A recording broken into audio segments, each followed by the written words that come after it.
Warning, the following video has flashing lights and also includes content that may be deemed inappropriate for some viewers. Viewer discretion is advised.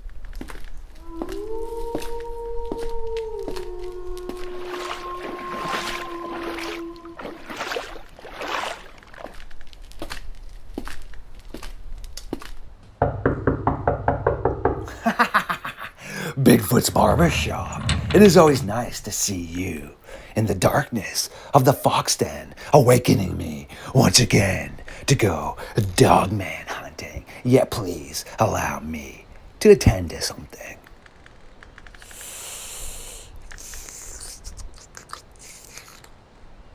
Absolutely delicious. I'm still so hungry. Yet it is once again time for Brian Barber, myself, and the Midnight Society to take a walk into the darkness and hunt the Dogman.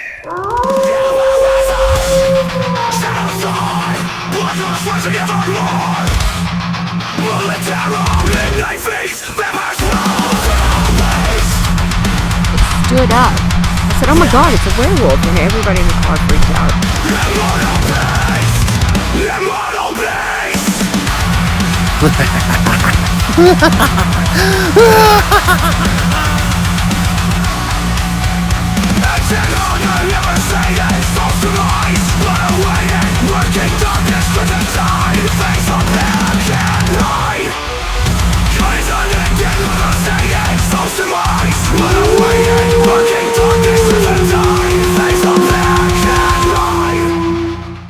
My creatures of the night, once again, it is time for Midnight Lycanthropy here on StarFox Radio. Brian Barber has found his way through the fog and made it around the late night fire to burn some timber as we again read a few chapters from the book we call The Midnight Society. How you been, man? We're doing good. You have such good intros. I never ever had anything good to say. Something like, "Oh, the red flashlight helped illuminate my way to find me." Something.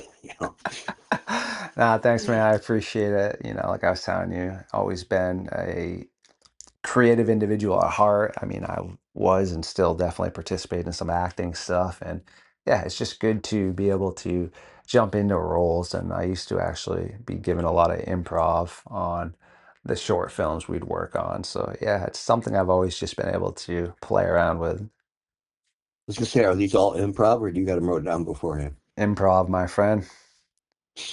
I wish I had that talent.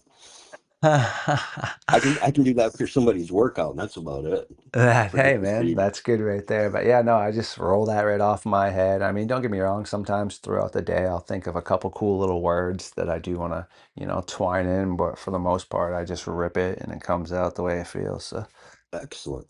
yeah, man, what's new with you, bro? Well, before we get into the main thing, I did have a little.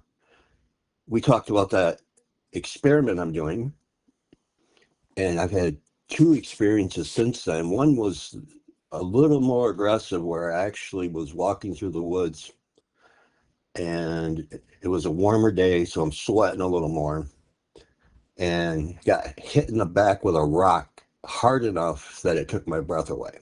And I'm Dang. like, what the heck? And I was wearing a sweatshirt at the time. Underneath, I had the shirt on that I would normally wear, but I was trying to, burn a few extra calories, so I had the sweatshirt on. And then I could hear something pacing me for maybe 5 minutes, and then it was done. And then I got finally hot and sweatshirt off.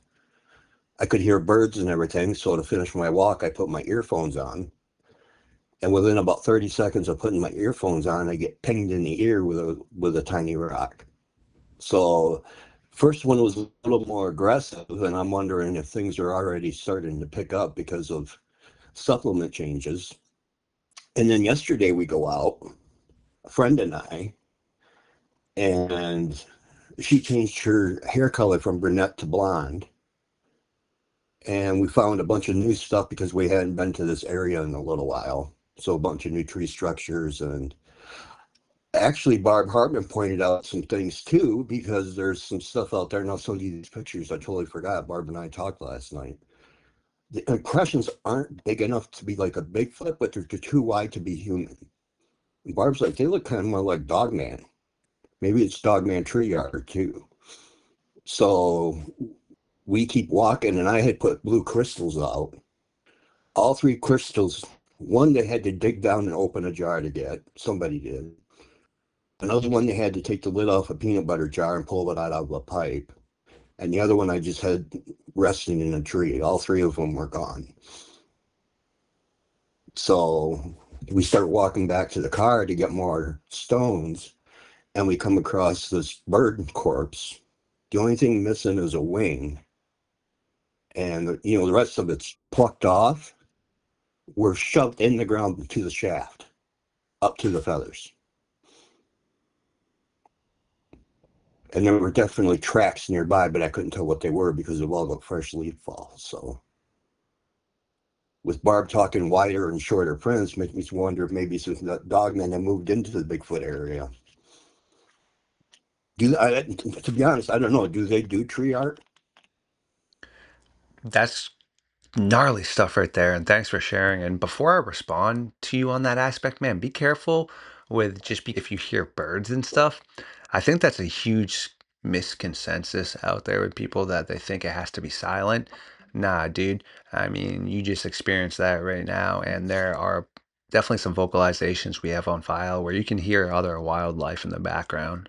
So I don't know if that's necessarily always the key of if a predator's around. I mean, sure, that is a sign if everything goes quiet, but there are plenty of other times where apex predators are around and you still hear birds and insects and such. So, yeah, just be really careful with that. And yeah, there are depictions in history of the cynocephali making art.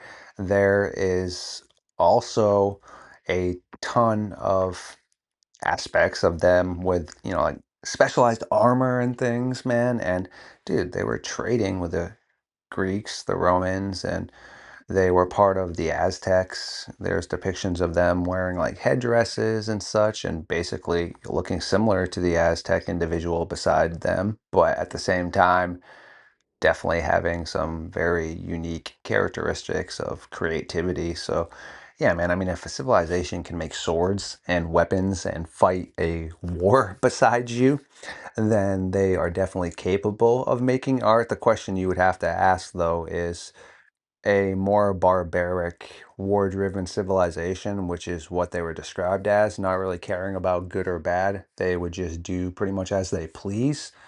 Would they even care to do art? That's the question. The capability is there, of course, but again, it really all depends, I guess, on the civilization aspects. Because I mean, if you look at like the Greeks, they had more, but the Romans, for example, they don't really have so much just like art, I guess. It's a lot of documentation aspects. I mean, it wasn't really looked upon as a cool thing to be an artist or a journalist back in Rome. You were kind of the dweebs, and everyone wanted to be like a warrior or such. Gotcha. Does that make sense? Absolutely. I do believe it is capable of occurring. I mean, Neanderthals are not as smart as Homo erectus and such, but yet they do have depictions of them doing, primitive artwork that isn't as creative as, say, the Denisovians and Homo erectus, but is still there. And I would believe the cynocephaly would probably be at least just as smart, if not smarter, than Neanderthals. So again, if they're capable of doing that, then I don't see why not. But I mean, like we spoke about last night, octopuses, okay? Again, they're arguably the smartest animals on Earth, but definitely in the ocean as well. People can look it up. Super gnarly, but they, decorate and do artwork in front of their caves they live in, okay? Obviously, if it didn't find the bright blue piece of bottle cap appealing or the cool colored shell, why is it arranging it there? Is it just more or less trophies, or does it find it visually intriguing, which there's proof that octopuses understand visuals very much, so. Yeah, and all have their own personalities. Like you hear about divers going to a certain spot and the octopus coming out and letting him pet him and interact. And then when he's had enough, he just leaves. Mm-hmm. Yes.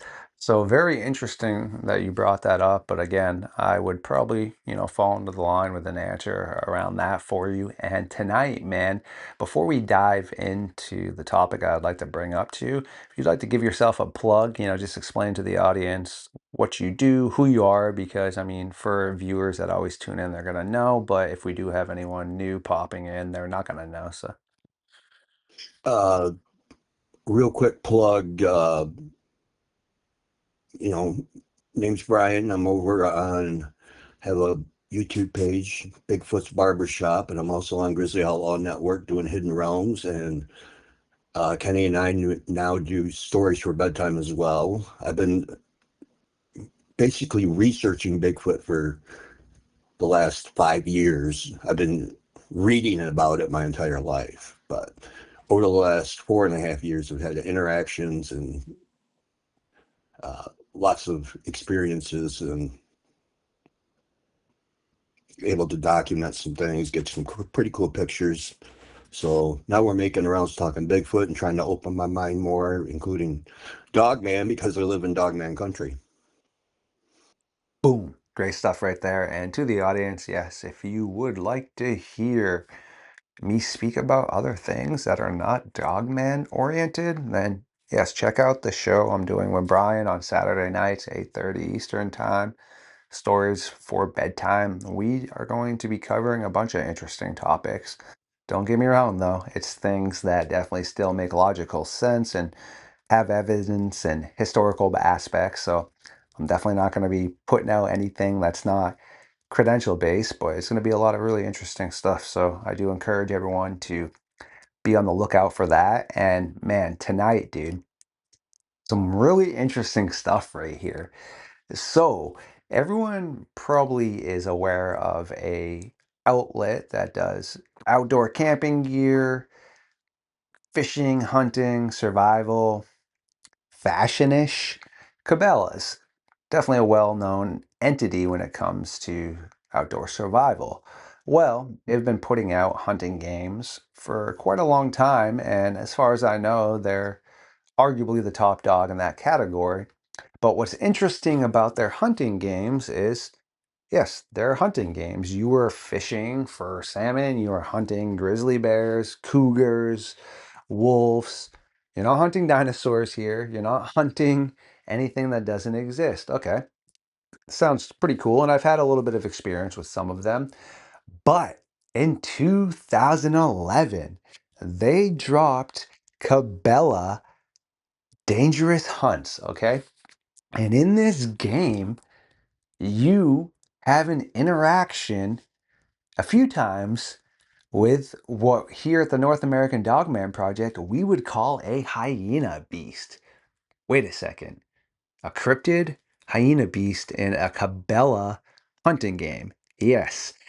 And this is pretty much kind of at the beginning of your story as it unfolds. And then it goes back to normal type hunting things. Yet, throughout this game, I have not played this. I watched somebody else play it and actually show all these things, which was super interesting. You come across little bits of hinting at, you'd have to use your discretion, but I'm going to lean in the lines of dogmen and potentially maybe wild human beings because you come across a campsite of hikers where literally it's destroyed and people are ripped apart. You're playing a Cabela hunting game. Okay. And then you kind of just go back on your way to like hunting and such. And I just find this mesmerizing because 2011, which means this game most likely was wrapping up its production probably around 2009, give or take, been being worked on for a while. Then it takes a little bit to hit, post production, get marketing out there. So it's 2011. Okay. This is almost a 30-year-old game that no one's really talked about this. And I'm just baffled as to why in a hunting game where there's no other cryptids in any of the games, and this one doesn't mention it at all in the advertisements or such, why are you dealing with a hyena beast? And why are they making Dogman references? Just thought it might blow your mind. It is crazy because Cabela's is the one who's known for the most authentic hunting experience games. Period. I've never, I don't play them because you literally you'd be trying to sneak up, and all of a sudden the buffalo takes off, and now I'm 2 hours away from trying to find the buffalo again. They're that uh, realistic. So why, out of all the games they put out, did they decide to put a Dogman in one game with other hints of references for something that's supposed to be known for authenticity? Right, man? That's why it's interesting because sure, Cabela doesn't have to put out a fully factual game if they were to just put their name on it and basically, just use that title.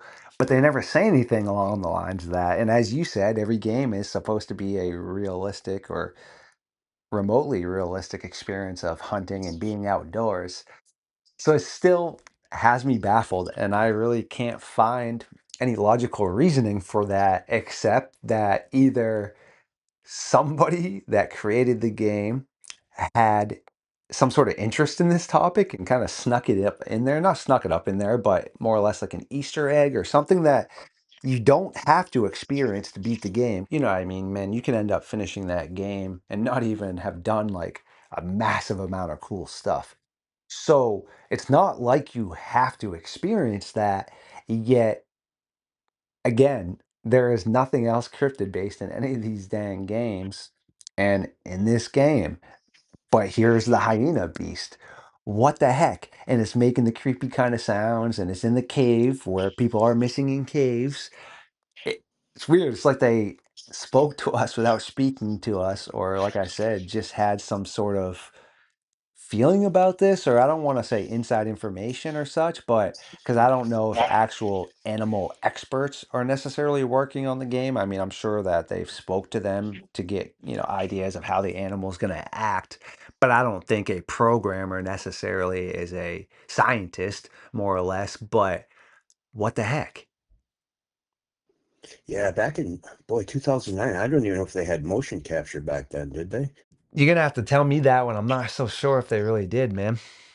Because nowadays they send people to Africa and they film the animals for all the motion capture and stuff like that. But back in 2009 or 11, whenever it came out in 11, like you said. So post production, 3 4 years making the game. And did somebody have an experience that, like you said, and then was told the developers about it, and then the developers had thought this would be a fun little thing to put in there to try to get people to do maybe a little side quest on something that's in the woods they don't know about? Great question right there, my friend. And I would like to somehow be able to find more information about it. But again, most likely whoever worked on that game is not continuously still working on the newer ones, or people don't realize. Sure, the big company itself might be the same one, but they always have small little divisions that work on it. So it would be super interesting to be able to track down whoever more or less did I that was part just of it. But like I said, I think that's a pretty hard shot in the dark to be able to track down somebody like that. But again, what the heck is that in the game for? I mean, I think it just has to be looked at to an extent. I mean, if they're claiming their games are realistic and such, and it's all got realistic animals, it doesn't make sense. None of their other games are like that. We're not talking about Far Cry Primal and such, where, yeah, you're dealing with Neanderthals and saber-toothed cats and such, okay? Sure, that has a bunch of different aspects, and no, everyone knows Far Cry isn't based on any sort of realness. I mean, maybe some of the aspects that they tried to put in with the cavemen, but I mean, they have different animals that wouldn't even existed at the same time going head to head and battling each other. So we're not talking about realism, but Cabela is supposed to be real, like I said, and never once have they ever put out any sort of Resident Evil based game or anything like that. I mean, even I've never seen them put out a TV series that questions unknown beings or creatures in the forest. I've never seen them make any sort of reference at that whatsoever until I'm sitting here last night burning in the late night fire. And it was like, dude, almost 3 in the morning. Might have been three, might have been like 3 or 4 or 5. And I'm getting ready to, start getting back into my casket and toning down for the night. And I see this pop up, the cursed Cabela game. And I'm like, man, what the heck? Like, how can a Cabela game be cursed? And I'm like, wait a second, what the heck, dude? And I'm looking at some of the still shots and I'm like, yo, that literally looks like a hyena beast or a freaking dog, man. And as I'm watching it, sure enough, while it was fresh on my mind, I figured it was just interesting to bring up as a topic because you don't really have too many video games that make references to cynocephaly or dogmen. You have a couple that are definitely fully fake that are like werewolf based, and Resident Evil's had some stuff in there. But I'm talking about, like, for example, Assassin's Creed, the one about the Romans and such. It's still a video Right. game, but there is a lot of really quality lore in there that they stay loyal to. So that's what I mean. There's not really any sort of realistic historical based game that would include this, okay? But then here we have Cabela's Dangerous Hunts 2011 showing this. Out of all the dang games out there, why is this one the one to be depicting something that we're told doesn't exist, but why is it in there with everything else that does exist? Yeah, you would think that would be something that would come from CD Project Red for Witcher, or uh, and even just to reference Dogman in general is back in the 2000s would be kind of odd compared to all the people that were mentioning, Bigfoot at the time. I mean, even Red Dead Redemption, I forget what year that came out. You got a Sasquatch side mission, and put the last one out of his misery, or I'm sorry, what was demolishing the cattle. Yes, I know exactly what you're talking about. And the poor guy, Sasquatch, is crying because he thinks he's the last of his kind. Super interesting. Yeah, and you can do so much stuff in that game, but even that game doesn't mention cynocephaly or anything or dog-headed people. And that's why I'm still so baffled as to why this Cabela game mentioned that. And it's definitely kind of a rough play now in regards of to anyone that does like to play video games. I mean, I don't really play that many video games. I play a couple games a night of this. I don't even know what to call it, man.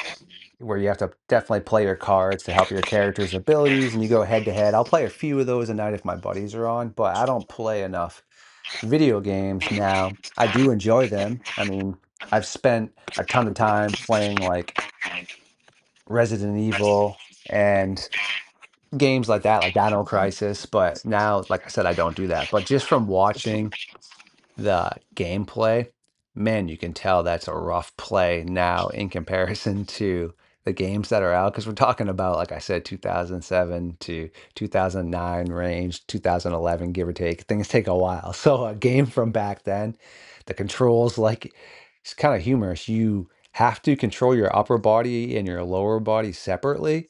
So, yeah, like it's a pain in the butt, but I guess it comes into hand at other points in time. But just things like that. It's just an outdated kind of game, man. And it's cool though, and what you have to do in it. But I do, if someone wants to check it out and, dive more into that, you can play it and such. But like I said, we're not talking about like a new, nice remastered game. I mean, it's kind of not very visually entwining. Yeah, it's like trying to replay like Metal Gear Solid 1 for anybody who's a video game nut. Those controls were so out of control. Yes, exactly. And sure, I know some people like the nostalgic feeling about that. I'm a big person that it's super hard for me to revert to, say, when I play like Xbox and stuff. I have no desire to play Super Nintendo or something like that. I mean, I have an Xbox, okay? I don't want to play a vintage ancient game system. But like I said, it is cool that other people out there do that and dive into it because honestly, I would have never even heard about the topic I brought up to you if someone didn't do that because, well, I don't play Capella hunting games. I don't play Yeah. fishing games. I don't play any of those things. So not that they aren't I guess, cool to people. I mean, dude, there is a simulator out there where you're a power washer for a car. All you do is wash cars, and there's a simulator for riding through mud. I don't know, man. So people, have enjoyment in different aspects because apparently somebody out there thinks it's entertaining to just be washing cars all the time. Like, so I mean, they made a game about it. But like I said, I'm not really that big of a gamer to dive into that. I mean, I've had some that I really enjoyed, like the Assassin's Creed Roman based one. I mean, because of the lore and such. But yeah, it's just really interesting because for a company that is pretty straightforward, man. I mean, when you go into their stores, again, I've never seen anything cryptid based. I mean, you don't see any statues of Sasquatch or Dogman. I mean, you see a pool of bass fish, and I mean, you see fishing Yeah. poles and tents, things you would, that we're told to expect that are outdoorsy. And same thing in all their other video games and such. So why again is this one game so random? But doesn't solidify randomness. I mean, it doesn't tell you that it's a action horror game or anything like that. It's just a hunting game. But you're literally dealing with a hyena beast and you're finding campers ripped apart, which sounds to me like kind of an action horror game. Yeah, and you've actually got me so interested in this that I want to start trying to, because a lot of times you can track some of these developers, and social media now they're willing to talk about, especially if they're not under contract to that company without an NDA or anything, they'll tell you the ideas. Like the actress who played Eva in Metal Gear Solid 3 only got found out about 4 years ago because of she used a different name in anything because she didn't want to be associated with the project. And then it slipped out somewhere, and somebody slipped her a game at a comic convention. She's like, "What's this?" And he goes, "I know you're in it." Her eyes dropped, and he goes, I know one of the guys you worked with." And then all of a sudden, she decided to come out with it. So maybe we can actually find out why do we have Dogman and what's supposed to be an authentic hunting, realistic experience. Great stuff right there. And yes, I encourage you if you're able to make some sort of connections like that, that would be beautiful because hey, everything we just spoke about, if someone was like, I don't know, we decided to make the hunting game a little bit more horror based or something, boom, there's our answer, right? They don't have to put that into the game. They don't have to publicize that verbally that they decided to make it more dark. But again, it doesn't fall into line with any of their other hunting games, okay? I mean, never have they ever done this before. And games afterwards, they didn't either. So, yeah, Yeah. that would be really interesting just to hear their thoughts on it because that hyena beast part that you deal with starts off in Africa, man. And dude, that's where that huge kind of lore started with the hyena beast. Here with, like the skinwalkers and the Nordic legends and the loop guru and all that stuff. It's more of a it's been embellished, man. It's really supposed to just be a large wolf, but we're gonna roll with the embellishment part because that's what everyone wants to hear. It's not necessarily factual, but turning into the raging wolf. Well, in the African culture, they don't call it a hyena beast, but they have a terminology for that, and it basically looks like a hyena werewolf, okay? Does it change like that? Or is it just something like their version of the dog man? So it's really interesting because that's there right now in the cultural aspect. But again, it hasn't been verified. And as we circle back, Cabela verifies everything. I mean, they don't put anything, there is no Jabba Fofis like we talked about, giant spiders in that game. There is no Oklahoma octopus. There is no Mothman. There's no UFOs. There's none of that, but there's a dang hyena beast just not Yeah. called that and freaking references that dog, man. That just doesn't make sense, dude. Not that it has to, but it doesn't.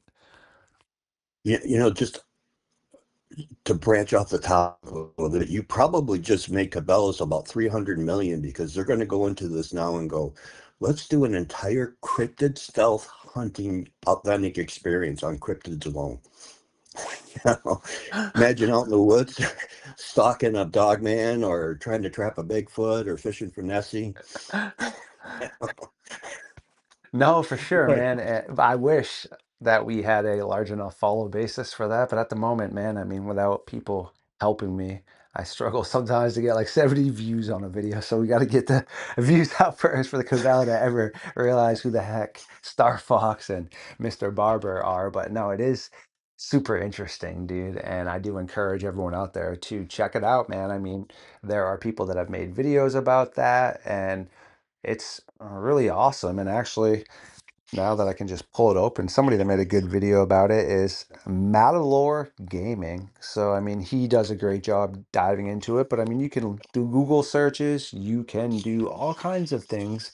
Not really a lot of information out there about it, though, man. I mean, people such as himself that have found out about it speak about it on like Reddit and stuff like that.